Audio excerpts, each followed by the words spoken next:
Okay. Okay. Okay. Welcome to Seasons Women's Podcast, the show that is raw, real, and uncut. This show has everything that a well seasoned woman is looking for. Seasoned women will be highlighting people from all walks of life in the ICT and across the country. No topics are off limits. Seasoned women will make it make sense. I'm just saying.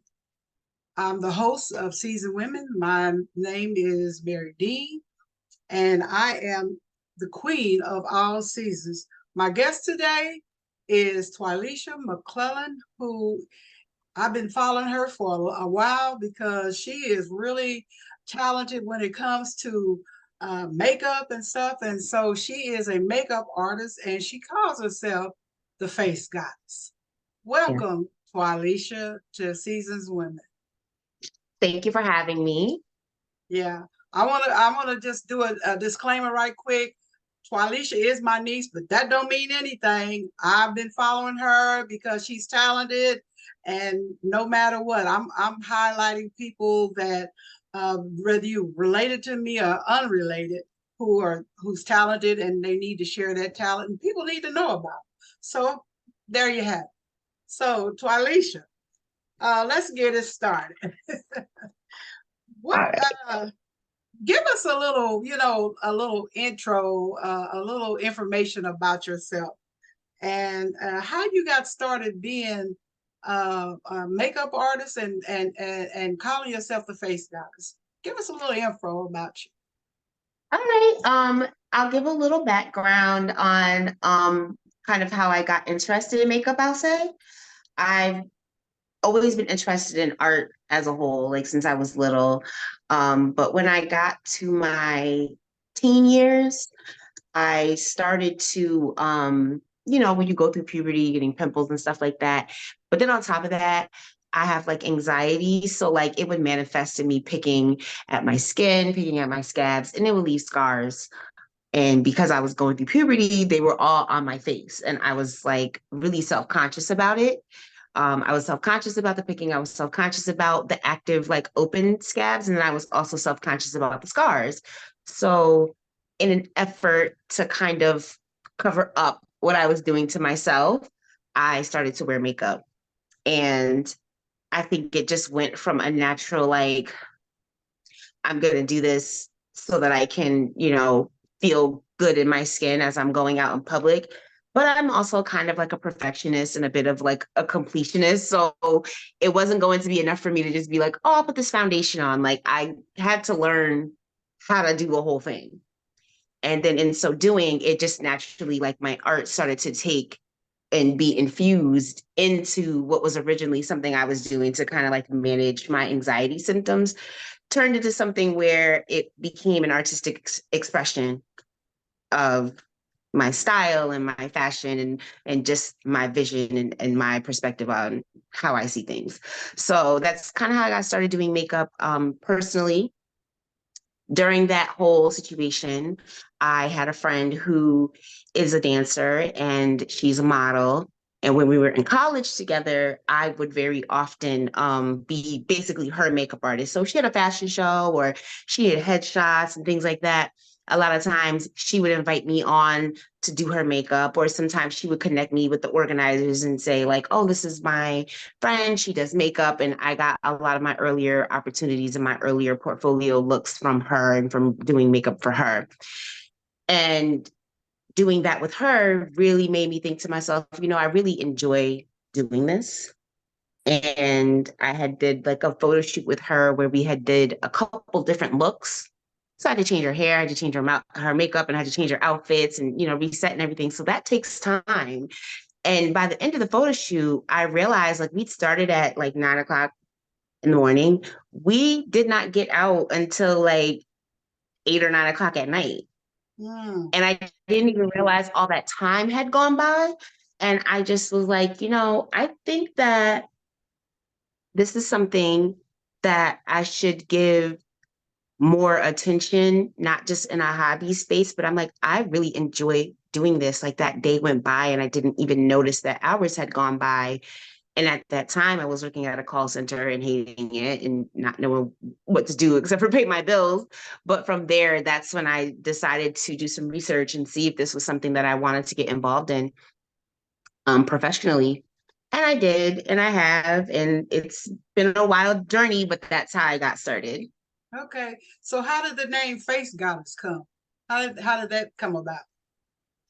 So when I first decided that I was like, I'm going to do this, I want to do artistry professionally. I had some business materials created. I had a friend of mine who's an artist create a logo, and I had come up with this name, and it was French. And I don't know, nobody could say it, but that's when I first started. It was like the French word for exotic beauty, basically, exotic boutique. How does beauté exotique is how you would say it in French. And I still like it, but I was aware that people were like having trouble with it because we're not French. And then I want to say maybe 4 or 5 years ago, as my makeup artistry started to take form and my technique got better and my hands got better, um, I used to say to people often, like, oh, my hands are blessed because I'm an artist and I can create so many things with my hands. It's not just makeup, I paint, I draw. So I would say to people like, oh no, my hands are blessed. Like if I do your makeup, you're getting a blessing. And also in between that time, I was like on my own spiritual journey, and I was starting to recognize that I felt very divine within myself. I would tell my friends, like, I feel like something about me is divine. Like I was like, I feel like I'm a divine being. So those two things kind of came together. And when I decided I wanted to rebrand myself, the Face Gawdess just kind of jumped out and it stood out to me. And I was like, yeah, that's what I am. you know, I I be faces. I'm a goddess. I'm the Face Gawdess. Like I'm gonna, and that's kind of how that name came about. And as much as I love the first part of my journey in that brand, I feel like the Face Gawdess is way more fitting. And I feel like it clearly and concisely explains what my brand is, like what I feel about myself. Like I'm divine. I'm gonna give you the most beautiful makeup you've ever had, and my hands are blessed. Like I don't know. They just art comes And, out. and they are. Let me tell you. I think it was yesterday or the day before. I was following you, and I don't know how you do it because I'm trying to learn how to do it myself. With these different images that you have that pops up. I think it's on TikTok or is it TikTok, So I YouTube. make a lot of TikToks. Yeah, and I'm like, girl, you good. Thank How you. you be changing, your outfits, your makeup, the whole 9 yards. I'm like, she's good. You really are good. Thank And you. is that a natural talent, or is that something that you went to school for? I mean, is this something that you've been doing for a long time, throughout your childhood up into adulthood? Well, I've definitely always been interested in art since I was a little girl.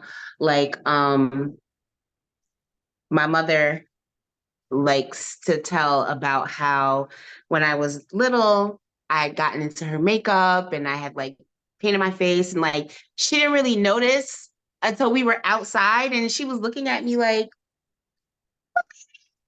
makeup on your face for? And so I think I naturally was inclined towards that. But my mother also recognized in me my passion for art. So she would bring me home like art supplies and things like that. And I always did well in my art classes and I always enjoyed them the most. And I just liked having the ability to, make something, create something with my hands and to learn about other people's art and try to like replicate it. So I've always been artistically inclined. Sorry, my cat is biting my wires.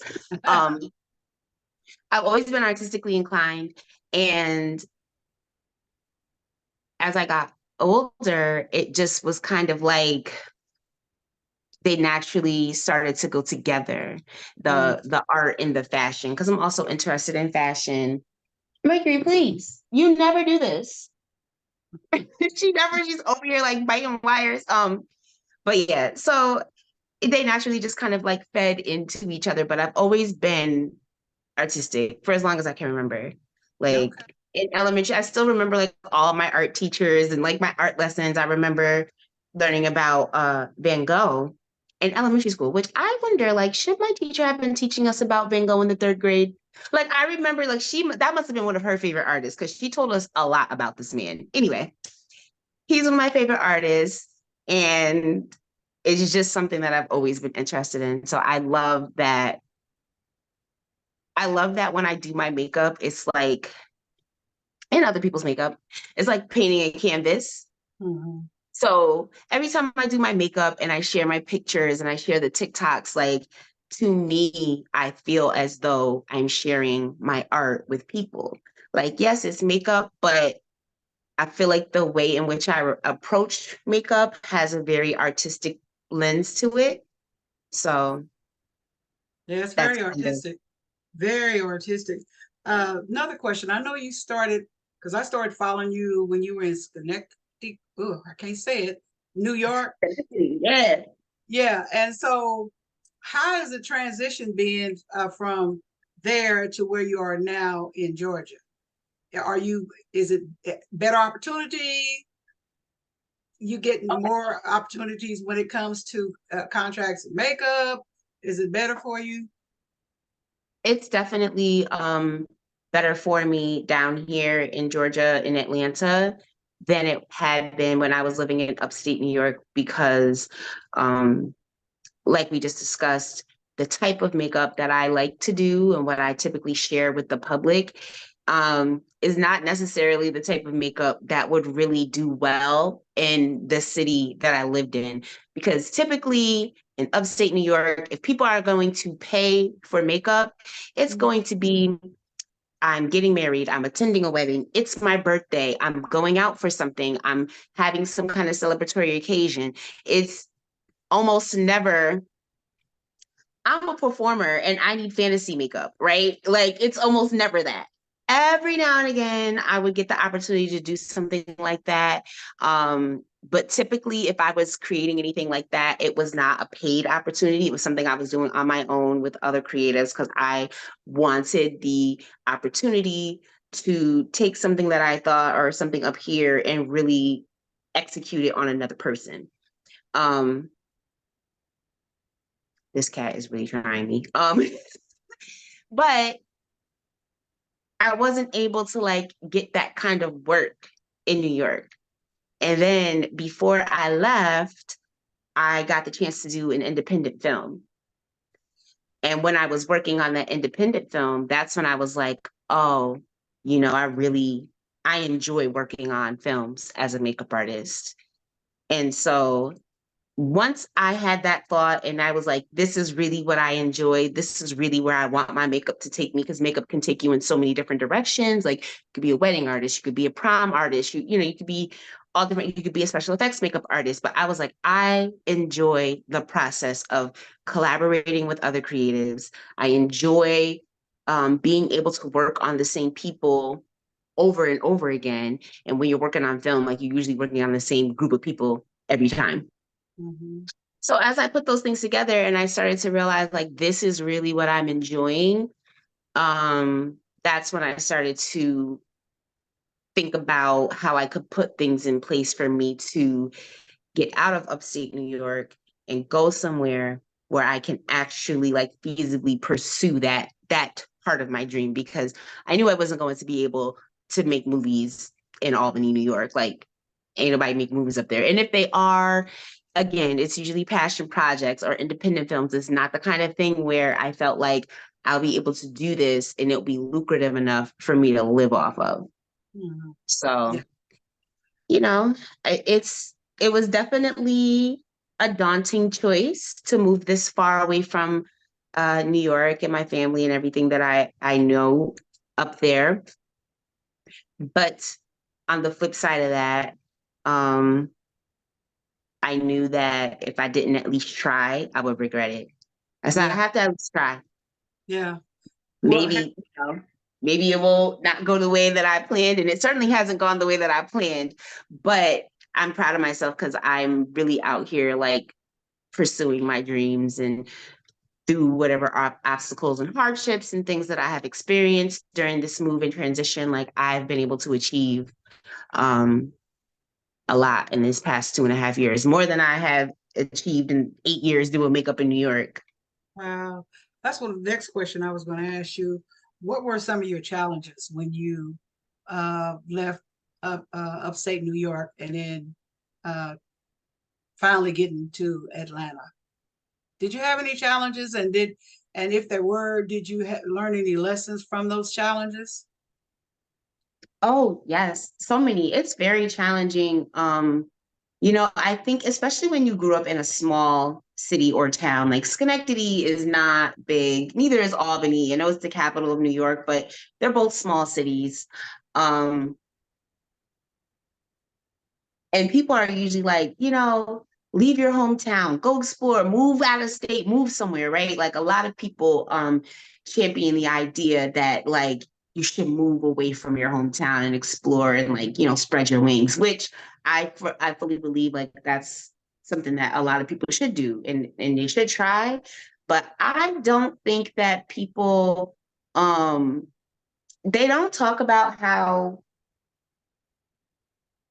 lonely it is Mm, to move away from everyone and everything that you know, and to move to a new place where you don't know anybody, you don't have a mental map of the lay of the land. It's very isolating. And the first year that I moved here, I definitely went through a mourning period, and I definitely struggled with feeling depressed and mm, feeling lonely and feeling kind of like, did I ruin my life? Because I can be impulsive and I kind of just was like, I need to get out of upstate New York. And I had some money in the bank and was like, later, losers. And I like, people were like, well, what are you going to do? And are you going to work or what are you going to do down there? And I was like, I'm going to figure it out because I was like, I have enough money to take care of myself for like a year, maybe two.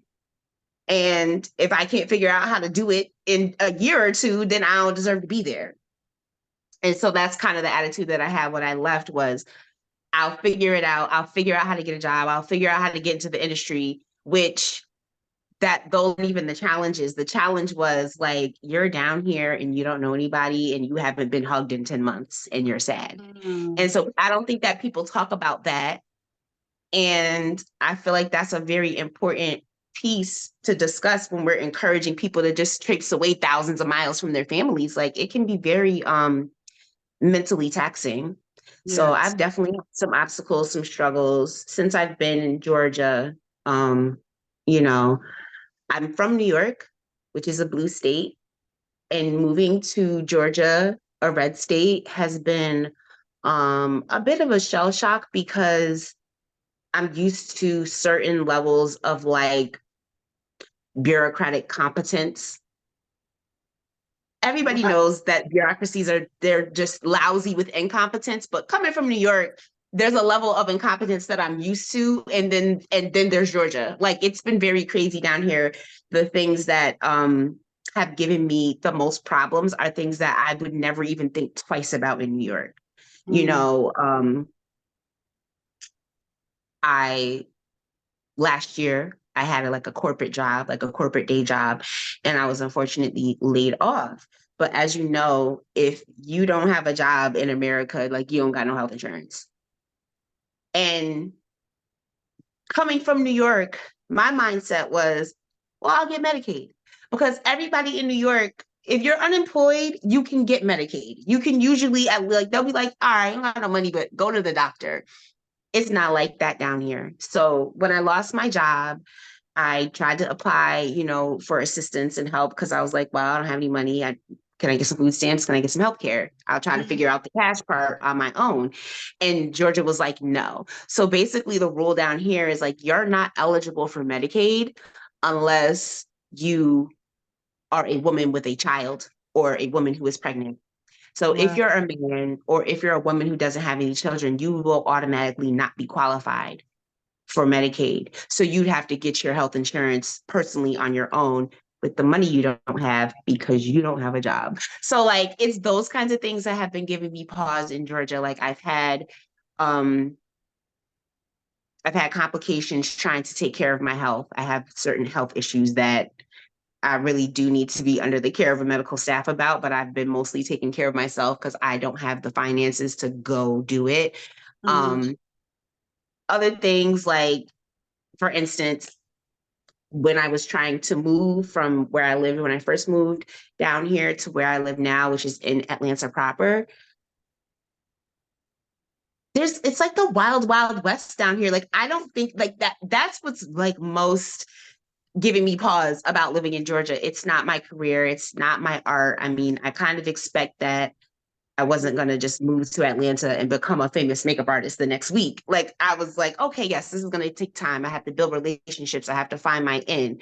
But certain things like being able to go to the doctor, trying to figure out how to get my trash collected was like a major battle. Calling businesses and trying to get questions answered is a major battle because I don't know what the policies are, but there people are just allowed to be like, I don't know. And that will be the end of the conversation. And they'll be at work. And I'm not used to things like that. So that's probably what's different between New York and Georgia for me because I'm like, well, I'm used to, you go to the DMV and the line is long and the people are rude or whatever. But I'm also used to when it's your turn to get up there, people do have answers and they will tell you, okay, you need to XYZ. It's not like that down here. Like you could wait, the line's still gonna be long, the people still gonna be rude. But when you get to the front and you ask your question, the person at the front is gonna be like, I don't know, man, you might have to Google it. You had me waiting this line for 2 hours to tell me to Google it. So it's Okay. stuff like that down here. Yeah. So it's a real slow pace compared to what you're used to up in upstate New York. Got it. Yeah, That's really kind of crazy. I was it gonna. is. I wanted to ask you also, since you have moved to Georgia and you've been able to get some jobs, makeup and whatever, have you been able to anyone reached out to you that has connections that could help you, uh, you know, further your what you're doing when it comes to your profession? So the coolest thing that happened to me was when I first moved down here, a photographer who is based in Atlanta, maybe he's in Alpharetta, his studio's in Alpharetta, but he kind of happened upon my Instagram page and he reached out to me and he wanted to know if I was interested in doing a creative shoot with him. He's like, I have a model, I have hair coming and things like that, and I have a stylist. And up until that point, I hadn't worked on a shoot like that since I left New York. And I was like, really, like, yeah, I want to do that. I haven't been able to like do something creative in about 10 months, like not the collaborative creation that I enjoy. So I was like, yeah, I'd like to do that. So I ended up doing a shoot with him. Ended up doing two photo shoots with him. And there was a hairdresser that was doing hair and I was doing makeup and we kind of got on well together and we exchanged information. And she's in the industry. She works on a lot of films and television and stuff like that. So we connected, and last year she put me on to this BET movie that was filming the Mhm. first Noel. So that was I got that job through knowing her through this photographer who found me on Instagram. And, when that happened, I was like, yeah, see, I think I did the right thing by moving because although I was also creating beautiful work with photographers in upstate New York, I don't think that the likelihood of me crossing like a background hairstylist in upstate New York would happen. But it Mm. happened here. And because I happened to work with that woman and she enjoyed me, she put me on to a film. Same thing, like my friend moved down here with me and she's been working in the industry a lot. She does production assistance a lot. And she's been able to bring me on to some sets or to put me in connection with certain people. And so it's definitely been trying, but there there's more progress I think to be made down here. It's not easy. I don't want to give any like semblance that like, oh, you know, you just move where the people are and everything just falls together. It's not like that. And it's definitely a lot of nepotism. So it's a lot of building relationships so that when a job comes up, people will think of you, because these are not regular jobs that somebody's gonna be like, oh, I'm gonna put it up on Indeed. You got to know somebody. You got to Yeah. have that inside, you got to have that inside scoop. Yeah, But understandable. Another thing, I've seen your makeup style, your face, full body. How long does that take? When you're doing your face and you're doing your hair, because you do different colors, and then you do, look like full body makeup. So what's the process in that? How long does it take to do all that? yeah, so it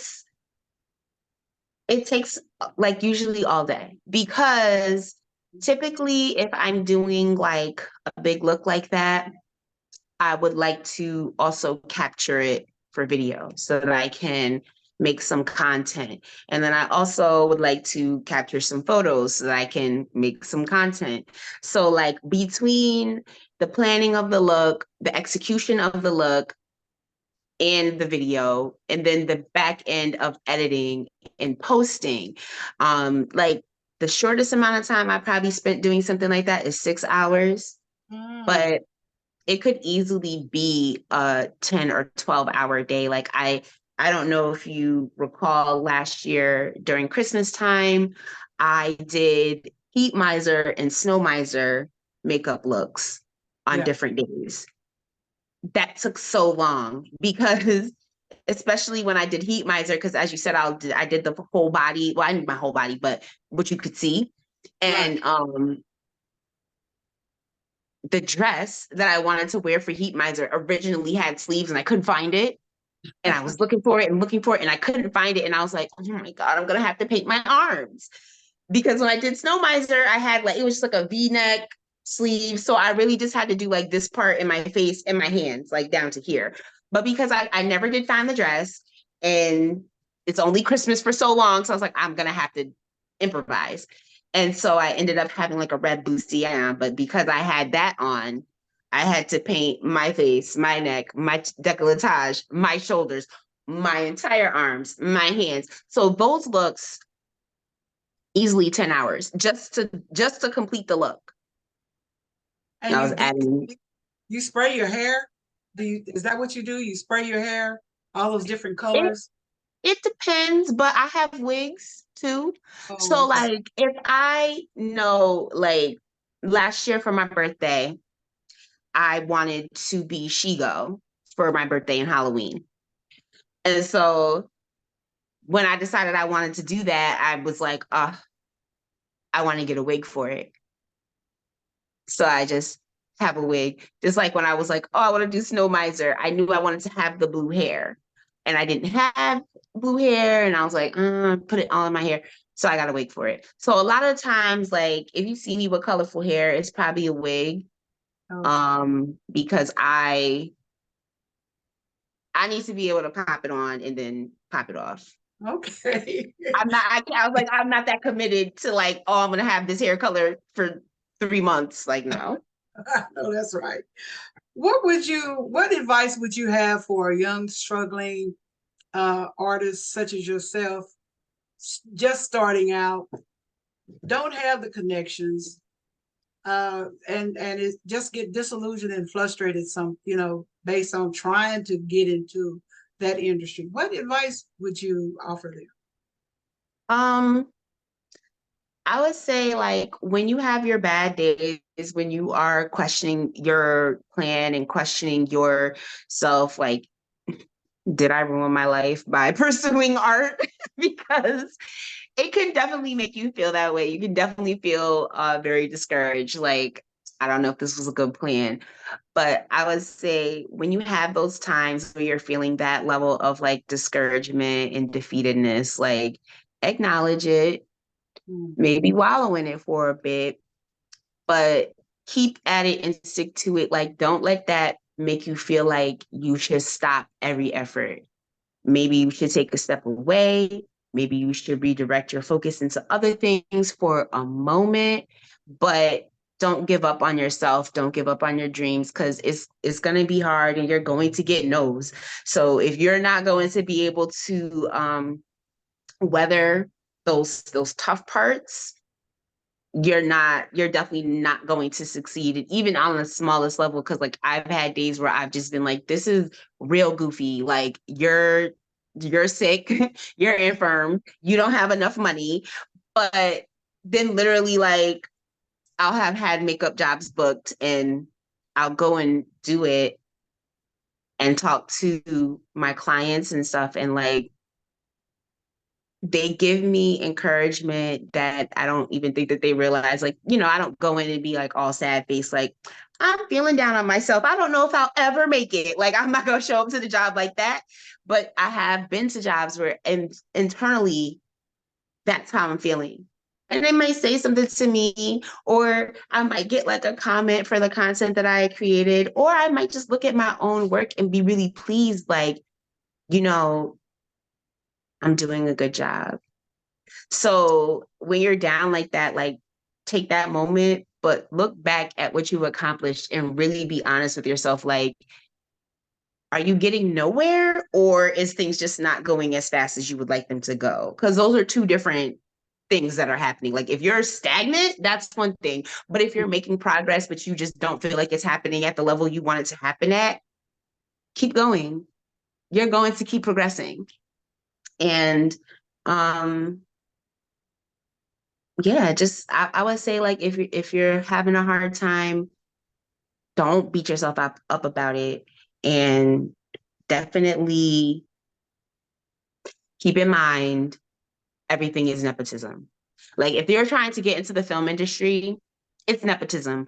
And I don't that might sound crazy, but I'm like, I don't even entertain conversations with people who are like, oh, and did you apply and did you send them your portfolio? Because I'm like, no, that literally doesn't matter. You should have a portfolio and a website and all of that for your own good. So that way, if you do get the nepotism connect, you have something to show. But that's literally just so you have something to show when that nepotism works out for you, because a random casting director or a random head of department in a film is not going to look for artists to hire on Indeed. Like, they're going to go to their network first. Because everybody who I'm a makeup artist, I already know makeup artists in Georgia, and I haven't even been here that long. But everybody, I'm like, if I get a job, right? Like, say somebody hires me as head of makeup department, and then I have to hire 3 more artists because we have a big cast. I'm 100% gonna go in my phone and be like, hey girl, I need another artist. So those jobs they're very insulated. So I don't feel like you're doing something wrong if you're not getting work, because you're probably not getting work just because you don't know the right people yet. Good advice. Good advice. I was going to ask you, I don't know if you have any, but do you have a couple of pictures that you could just put up and show people about, what kind of art that you really do? If you don't, that's fine. Oh, You know? I do. Can I get up for a second? Oh yeah, absolutely. Yeah, I do. Hold on. Oh,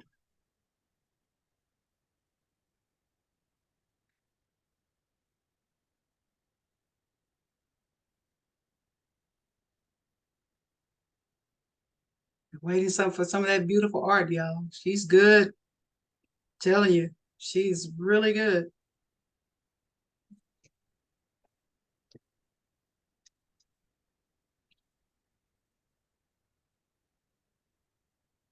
Twilisha McClelland. That's her name.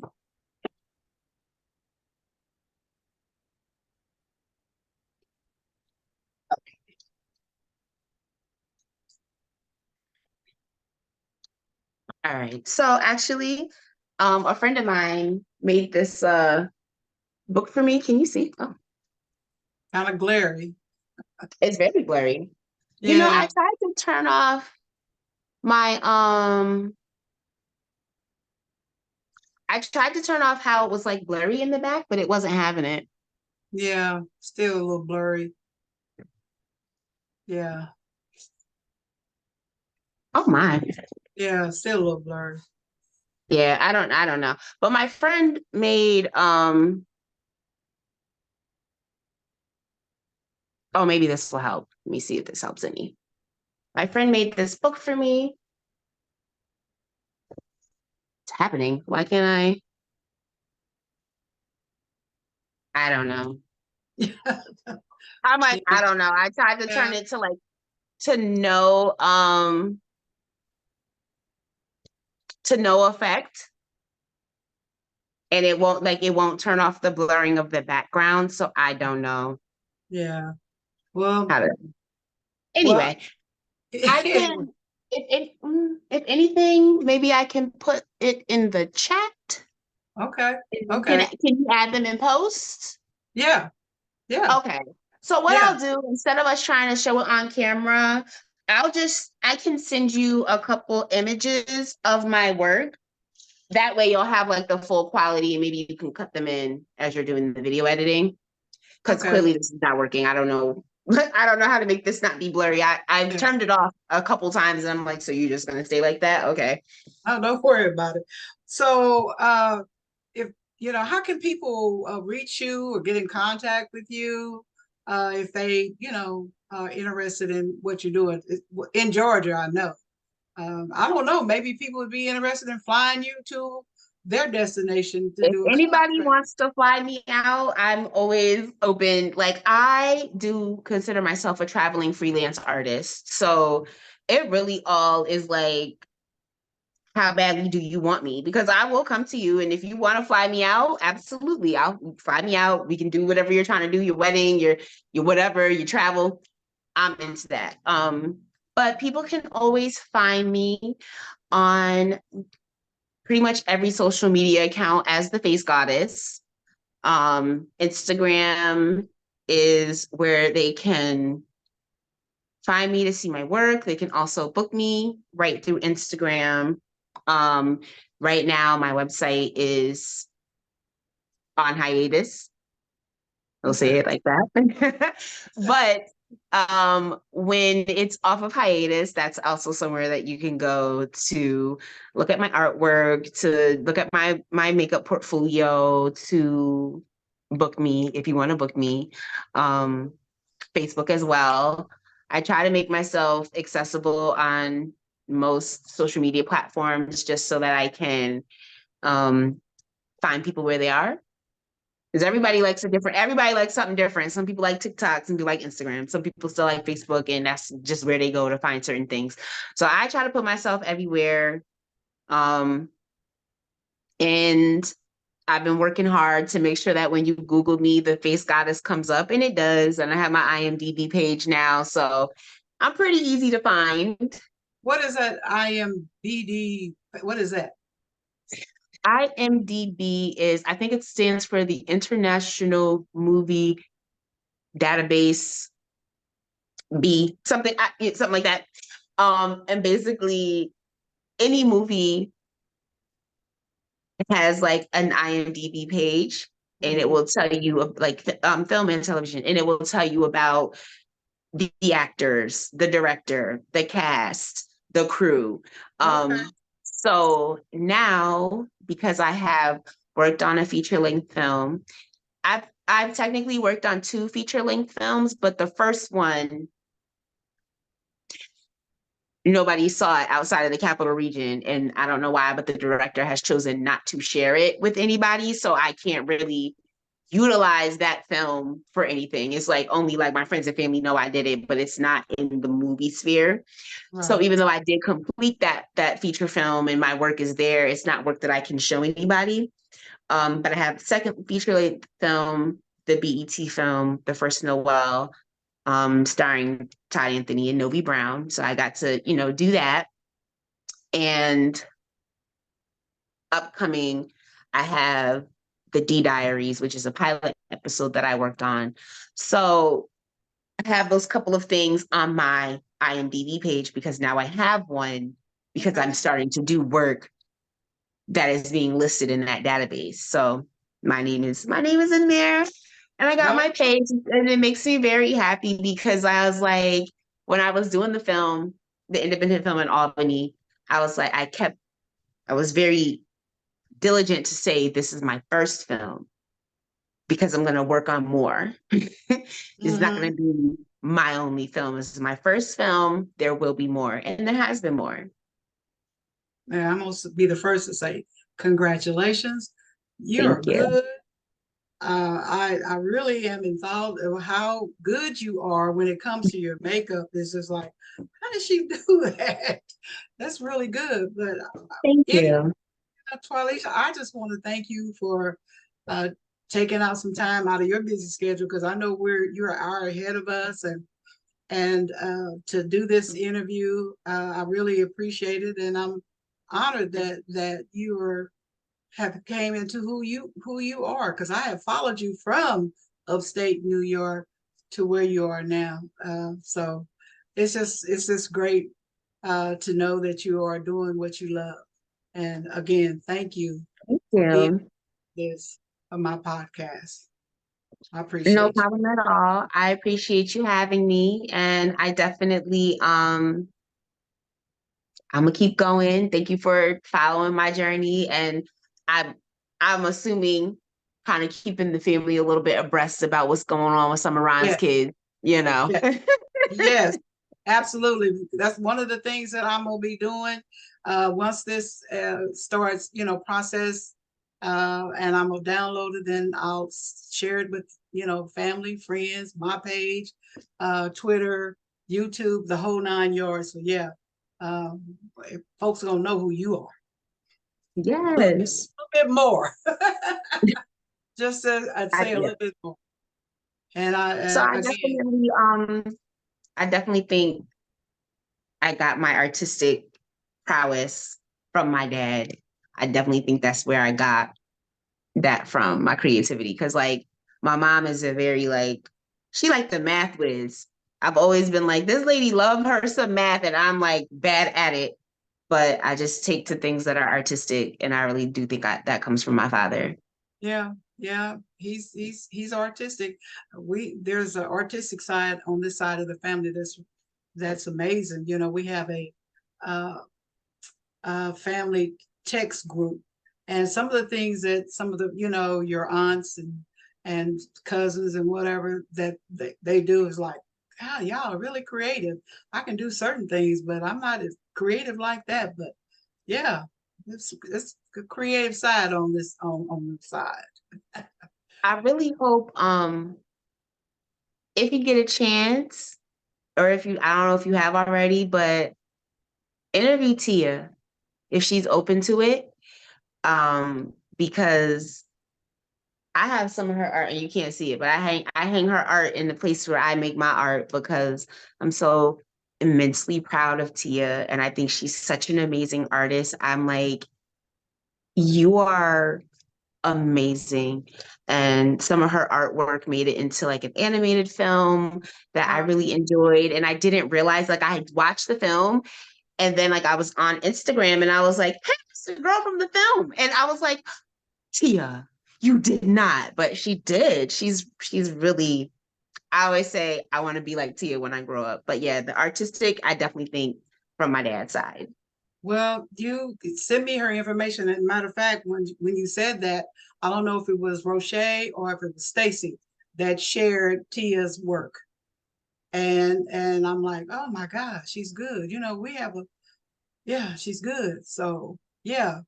Uh, Amazing.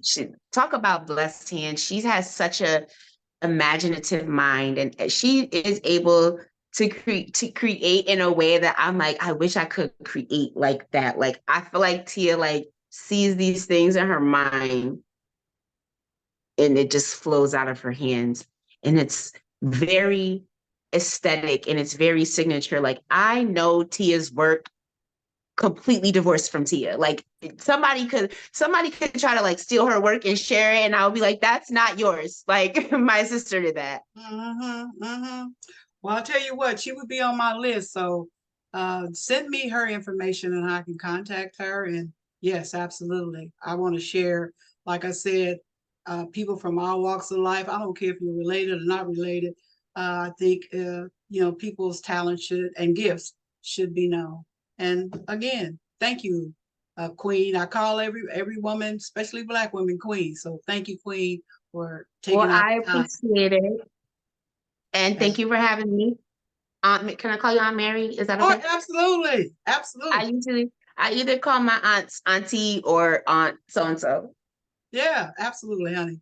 Call me Auntie, Aunt Mary, Aunt Mary Ann, but just know that I'm proud of you. Okay. Thank you. All All right. right. Well, it's been Bye. lovely talking to you, and I'll talk to you later. I'll keep an eye out for the episodes. Okay. Okay. All Bye bye. right. Bye bye. Bye.